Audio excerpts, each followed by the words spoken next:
Dahil vlogger po si Nanay Esteron Lolit, first time ko pong nakamit ang mga vlogger na hindi ko po inaasahan na sina Ibiang po at si Jennifer, nakasama po ni Gusi.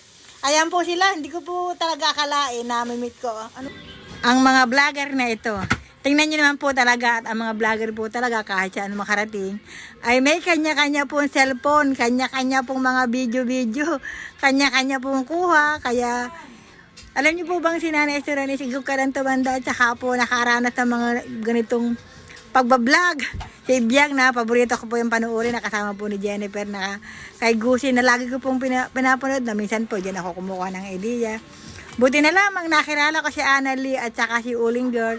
Naging malawak po ang aking pong pagko-content creator at kung saan-saan po ako nakakarating. Dati sa bahay po lamang ako gumagawa ng content, kami po ni Arlene Ramos Ursua. Pero ngayon po, palabasa po marami na ako nakakilala mga vlogger at ako naman po itinatanggap nila. Ayan, at kami po picture-picture muna.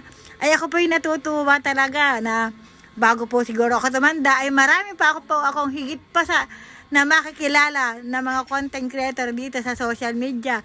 Na kami po nagtutulungan. Akala ko nga po mga suplada ang mga content creator at mga vlogger pero hindi po pala. Pag po kayo nagkamit at talaga po namang masaya po ako kay Meta Family Team. Maraming salamat sa inyo. At maya-maya po yung magdadatingan pa po yung iba na wala pa po diyan.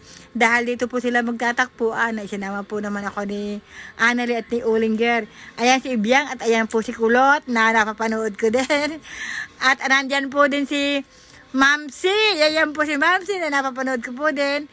Pero niyo po ba naman ang isa pong napapanood ko sa Facebook, ay ngayon po yung nakakasama ko na at nakakapanayan loob ko na sila. Kaya, ang tao po pala habang pong buhay ay may pag-asa. Ganyan ang kanya pong itsura pag po siya napapanood ko sa social media.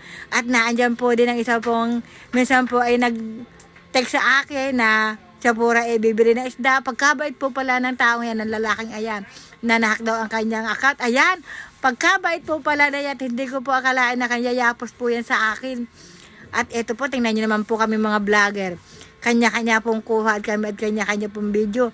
Ang iba po kasi diyan, may mga dala na pong cameraman. Ako po wala, kaya nagtsatsaga po akong mag-video at magkuha sa kanila.